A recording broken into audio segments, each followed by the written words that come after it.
We're on a mission from God.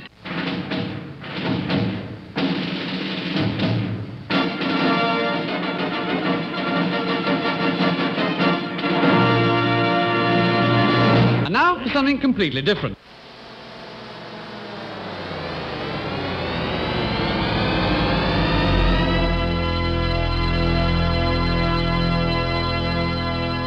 Let's get ready to rumble! Yeah, baby, yeah! This is Pastor Jolly, John Lekumsky, coming to you from Northfield, Minnesota. And this is Pastor Mac Youngblood Clark coming to you from Ascension Lutheran Church, where I serve as pastor here in beautiful South St. Louis. And you're listening to Wrestling with the Basics. And of course, we are part of the greater ministry of KFUO Radio in St. Louis, Missouri, or anywhere in the world now, thanks to the internet. And KFUO is celebrating the 100th anniversary of their ministry. And Andy was telling me that we are the longest continuous Christian radio station in the country. Okay. Not necessarily the oldest, but in terms of still functioning, we are the oldest. And so Gary Duncan, who is the general manager of the station, has been looking for historical things.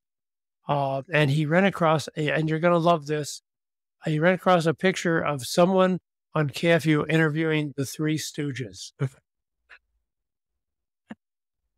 I do love it. And so Matt and I were kind of thinking, we're continuing that tradition. There's only two of us, I know, but there are two Stooges still going on 100 years later here. We are part of the heritage of CPH. Of KFUO, CPH. That's where my wife said, all these Lutheran acronyms. We're going to get letters from CPH. There are no Stooges here in CPH. No, of course not. But KFUO, yes. Yes, part of the heritage of KFUO. We fit right in, John. Now, I know you didn't want me to pick this up, but I'm going to anyway because I feel inspired to. You shared with us this wonderful, wonderful story about Joshua, but it had a twist that I had never experienced before. Could you just really briefly review people? What was the big twist in the story of Joshua? Yeah. So famous account, at least one line is in particular about Joshua gathering the Israelites before the Lord before entering the promised land. Joshua recounts God's faithfulness to them. And then he says, choose this day who you're going to serve, right? And he says, as for me and my house, we will serve the Lord. So a beautiful confession of faith. That's what we know best. But immediately following that, John, is I think what you thought so interesting. The people of Israel say, yep, we're on board, right? We will serve the Lord. And then Joshua, the next thing he says is, you can't serve the Lord. Yes, again, you can't serve the Lord. It's not perfectly, right? And Joshua reminds the people of that as well. And see, then it makes the whole thing that you shared earlier and that was shared earlier about all the things God had done for them. And you realize, he'd done all of these things just because that's the kind of God he is. Not that they deserved any of that. In fact, it emphasizes your fathers were worshiping other gods. But what a beautiful reminder of the faithfulness of God. And of course, as you point out, not to say that, then we don't need to worry about it. Of course you should serve the Lord. Who would want to serve any other God except the God that is willing to do all these blessings for us? Exactly. And grace and mercy. And I bring that up because, again, since you felt free to leave the Gospel of Mark, see, this is how a slippery slope. One pastor all of a sudden isn't doing the Gospel of Mark, and then other pastors say, I guess I don't need to do the Gospel of Mark either. Although I am at least following the lectionary. Well, you were following the lectionary too. These were Old Testament. Yeah, I know. I'm sorry. It's the lectionary's fault. Yeah, so we're doing the Summer of Mark on Rest of the Basics, and then the lectionary is talking about John. Anyway. Yeah. Oh my goodness. We went over this last week, John. But yes, I was preaching on the Old Testament. But you are focusing us on the Gospel, Mark. No. Gospel. the Gospel of John. Because, like you said, that's what the lectionary did. All of a sudden, for some reason, they jumped into the Gospel of John. Although we will come back. We'll come back to Mark. Will we do a few more Mark before the year is over? You bet. Well, we Okay. love Mark at Yeah. KFUO and Rest of the Basics. So yes, we'll be back in Mark. And the reason, and I can see why you would have jumped out to the Old Testament lessons, because these 3 lessons we had from John chapter 6. Well, here's the problem. You know why I like preaching in Mark, Matt? Because the people in Mark are just like you and me. They are. They're just like you and me, right? What was the line that he looked at them and they were like sheep without a Stooges? shepherd. Oh, sheep. No, sorry. I was still in the Stooges. Sorry. It's not in the original Greek language, I don't think. Stooges, it's someone that doesn't know where he's going, right? He's a right. sheep without a shepherd. About a shepherd. That's a stooge. All right. But the people here that we're going to hear about today and Mark, I just have trouble identifying with them because they seem so different than you and me and the people who are listening. Well, let's read the story and I'll show you how they're different than the people that are even listening to us right now. And I know we have a big following amongst the stooges. There's a lot of stooges who listen to us. Trust me. You almost have to be a stooge. Takes one to know one, I guess. Yes, Yeah, I it don't know. does. It does. So if you wouldn't mind reading verses 22 through 25. Yeah. All right. So we're in John 6. On the next day, the crowd that remained on the other side of the sea saw that there had been only one boat there, and that Jesus had not entered the boat with his disciples, but that his disciples had gone away alone. Other boats from Tiberias came near the place where they had eaten the bread after the Lord had given thanks. So when the crowd saw that Jesus was not there, nor his disciples, they themselves got into the boats and went to Capernaum, seeking Jesus. When they found him on the other side of the sea, they said to him, "Rabbi, when did you come here?" All right. Thank you. And I love the way you phrased that last question. When did you come here? So John gives us this rather lengthy introduction. So let's set the scene. Jesus has fed the 5,000. He sent his own disciples on a boat away. We talked about that a couple of weeks ago. He went up to pray. And now, of course, he walks on the water, and together with the disciples, they're back on shore. In fact, John tells us that as soon as Jesus got on the boat, they were immediately at their destination. So what's the question here? Why do you think they're asking him, "Rabbi, when did you come here?" What's their problem? What are they confused about, Matt? Well, yeah, so they've been trying to track down Jesus. I think they're just confused about how he got there, right? They're kind of trying to put this together in the minds, adding things up. Okay, there was a boat, they'd gone away alone, and then wait a second, but somehow Jesus ended up there too, and the disciples as well. But they saw that Jesus didn't enter the boat, so how in the world did he get to the other side? Yeah. So you see, he had no boat. How did he get there? We took a boat. It's quicker to go by boat than to walk around. Yep. But see, here's the problem. They don't see. That's not a problem for you and me. How did he get there, Matt? So he walks on water. We know. Yeah, we know that. Yeah, he just walks on there. He's God. In He fact- can do what he wants. In fact, John says finally he just boom, they're there, and we're thinking, well, of course he's God. He can do it. He can walk on water. He can be one place and then another place a moment later. That's what God does. But see, they don't understand he's the Almighty Son of God. You and I and our listeners do understand that, but they don't understand that. Okay. Well, here's another problem that I have with them. You want to go on and read verses 26 through verse 29.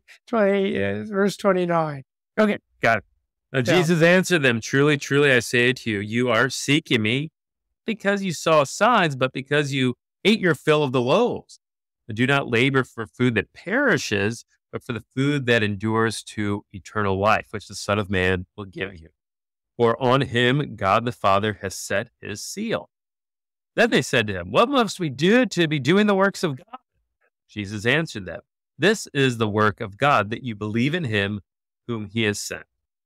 Now, of course, there's all kinds of things there. I mean, we could talk about the fact that they're working for the food that perishes, but I kind of do that too. I kind of get involved in worldly blessings and the things I need here. In fact, I would guess probably 70% of my prayers are about things I need right here. Well, maybe 95% of my prayers are about the food that perishes.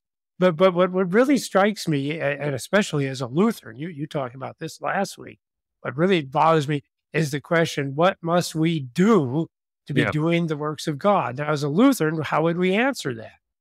Well, probably like Jesus did. I would hope. That's Jesus, yeah. Which is, go ahead. So Jesus says, I like this because I think you can take it a couple ways.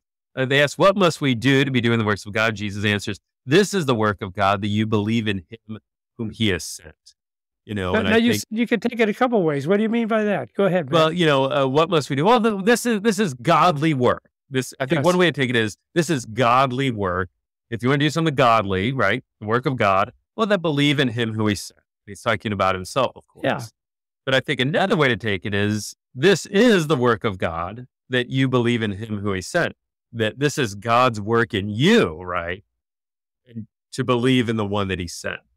So you're asking about what you must do, the works you must do.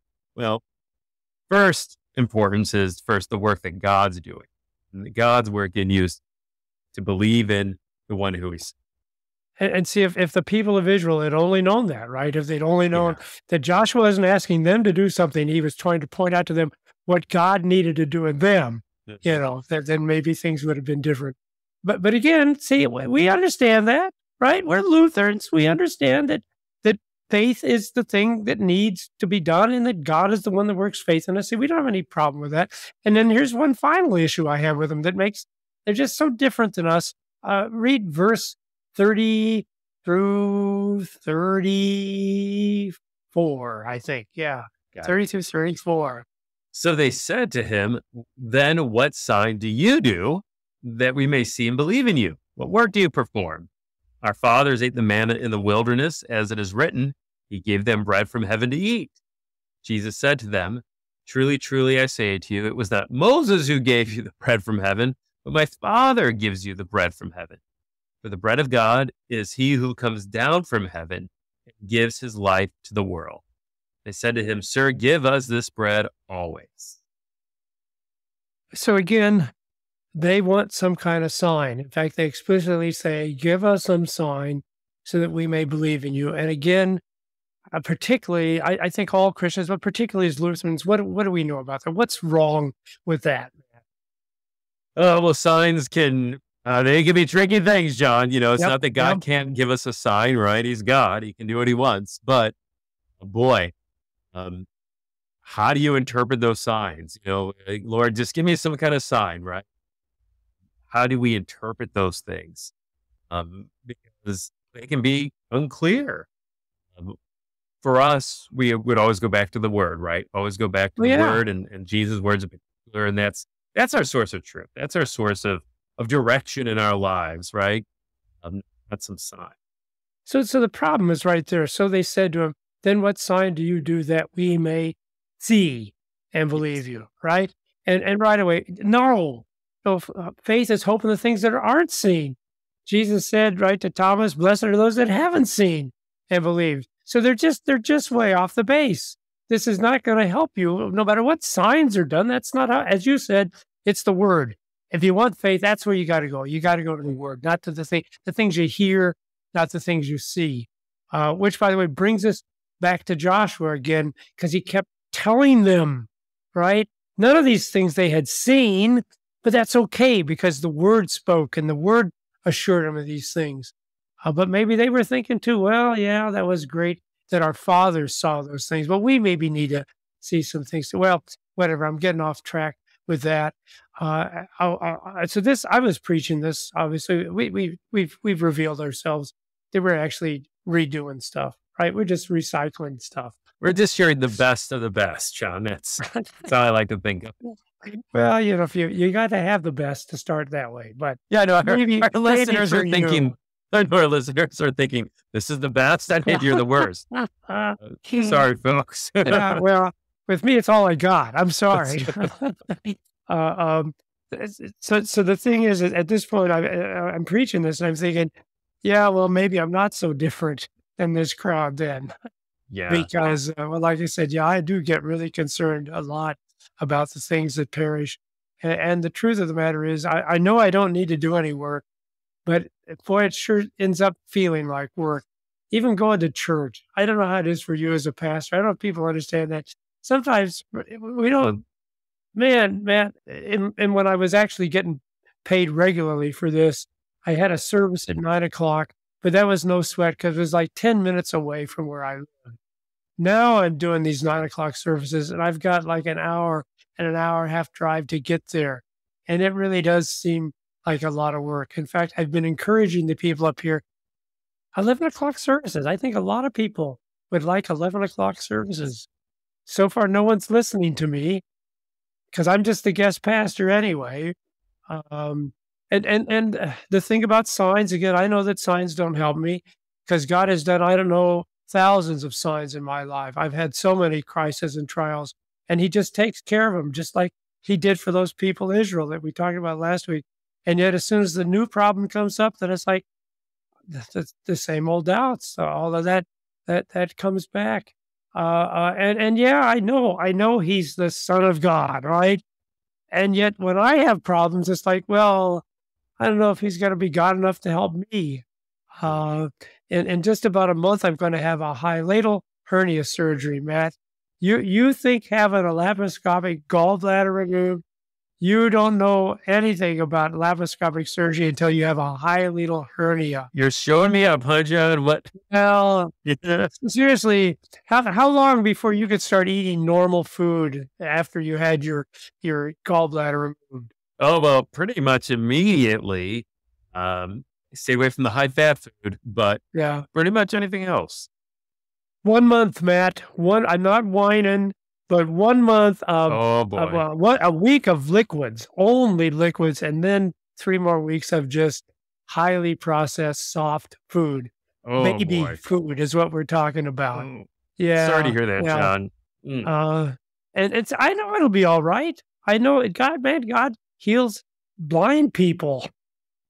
And yet, in my circumstance, I'm wondering, well, but will he be God enough for me in that surgery? So, all right, admittedly, I am no different than the crowd that we have in John chapter 6. But I do think, and I hope and pray for our listeners, I do think there is a big difference, and that is it bothers the hell out of me. It really does. I hate my doubts. I hate that I worry. I hate that I fear, because I know there's no reason to. See, but I do. That's how my flesh is, okay? And I would say that is the difference for us and our listeners, is we know this is not a good thing, and we confess it, and we ask God's help in it, which brings me what I really wanted to talk about. This is all just introduction. It's just introduction. I like the introduction, no doubt. Read the next verse. Read the next verse. And Okay, that'll tell you what I sure. really want to talk about. Here we go. Digging in now. Verse 35. Yeah. Jesus said to them, I am the bread of life. Whoever comes to me shall not hunger, and whoever believes in me shall never thirst. So I did a little word study on those two twin terms and how the Bible uses them when they are combined, the terms about hunger and the terms about thirst. And it's really interesting how the Bible uses those two terms, okay? First of all, they are often terms used in judgment. For example, in Luke, this is what Jesus says, woe to you who are full now, for you shall be what? Hungry. Yeah, that's God's judgment upon you if you're full now. You're going to be hungry. And you probably know the story about the rich man and Lazarus. Sure, you bet. Yeah. So how does that story end, Matt? Yeah, so it ends with the rich man thirsty in hell. Yeah. Longing just for a drop of water. Yep. Send Lazarus to dip the end of his finger in water and cool my tongue, it says. So there you go. So it is that image. Hunger and thirst is the image of what happens in God's final judgment. And yet at the same time, what's crazy is this powerful image of what it'll be like in hell. We'll be hungry, we'll be thirsty. That's what judgment is like. And yet to know that turns out to be a good thing. Because what did Jesus say in Matthew chapter 5? I think we did that. Didn't we do the Beatitudes a few months ago? Or maybe a year ago or so. Do you remember what Jesus says about the hungry and thirsty in the Beatitudes? Yeah. Those are hunger and thirst for righteousness, so be satisfied. Yeah. So apparently if you know your hunger and thirst, especially not a literal physical hunger and thirst, but the thirst like that I have, that I just wish I could trust and hope and believe, that's going to be okay, because we will be satisfied. In fact, here, let me read you some passage from Isaiah 49. They shall not hunger or thirst, neither scorching wind nor sun shall strike them. For he who has pity on them will lead them, and by springs of water will guide them. And again, the same thing is picked up in Revelation 7. They shall hunger no more, neither thirst any more. The sun shall not strike them, nor the scorching heat. So you see, that's the great thing. If you are hungry and thirsty for righteousness spiritually, well, what did Jesus just say? What was the passage you read just a moment ago? What does Jesus say? Yeah. He is the bread of life. Whoever comes to me shall not hunger. Whoever believes in me shall never thirst.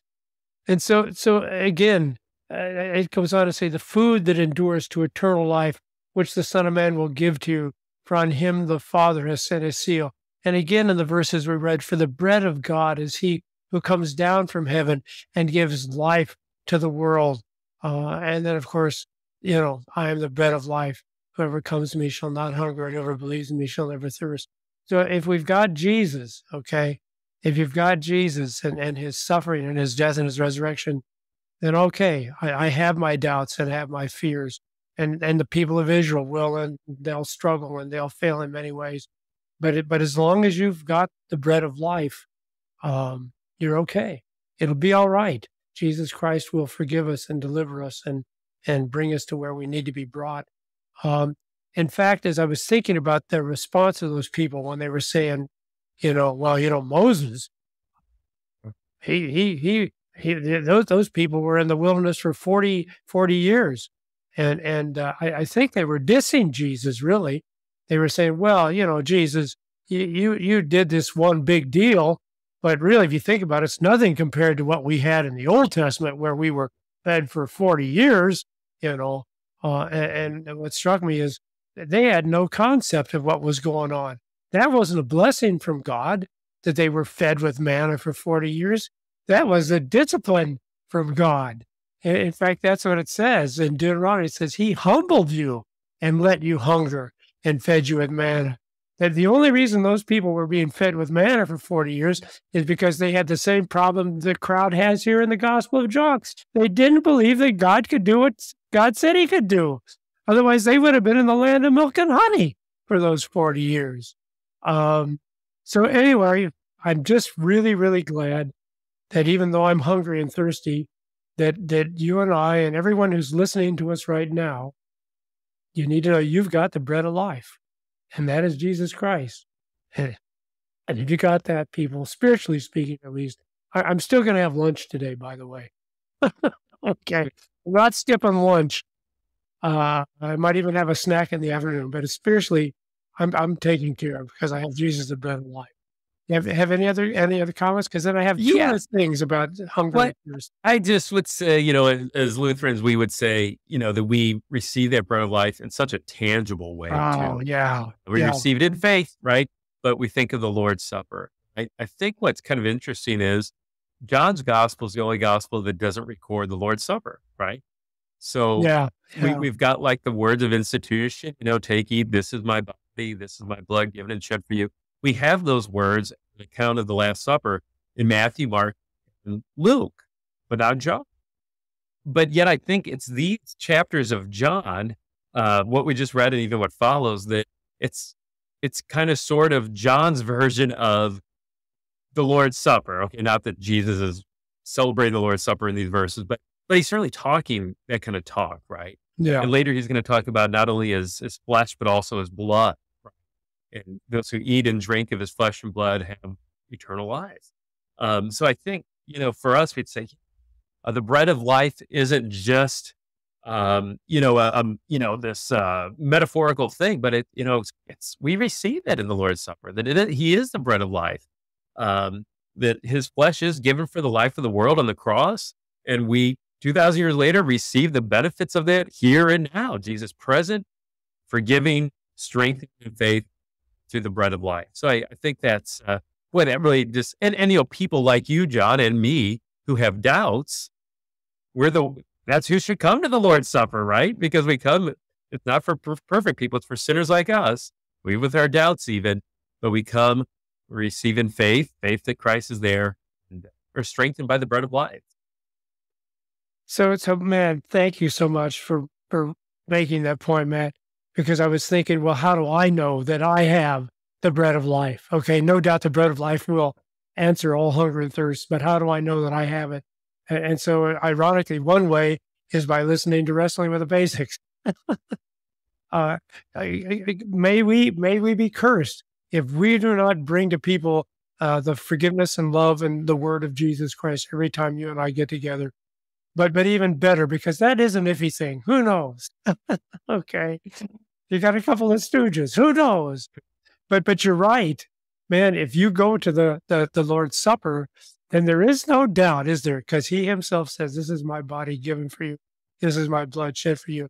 Yeah, thank you for reminding us. There's a very concrete way we can know for sure that you and I and all our listeners have the bread of life. The two other things that I did want to point out about this combination of hunger and thirst is that sometimes in the Bible it is just hunger and thirst. Paul says, "To the present hour we hunger and thirst.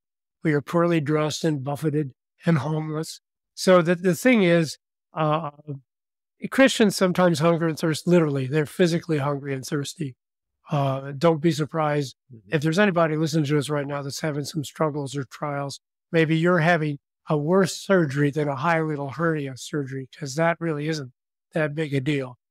So whatever you're struggling with, don't think, "Oh, I guess I don't have the bread of life." No. No, we can still have physical problems and troubles, but we still have Jesus Christ. In fact, that's the great thing. He's with us in those times too. And then as long as we're talking about hunger and thirst, I guess we should also never forget Matthew 25, where Jesus says, "I was hungry and you did what? I was hungry and you fed me. Thirsty, you gave me drink." And I went, yeah. So please understand, as Christians then, we're always wanting to feed and give drink, and both spiritually and physically. And we've run out of time. This has been Wrestling with the Basics. Bye-bye.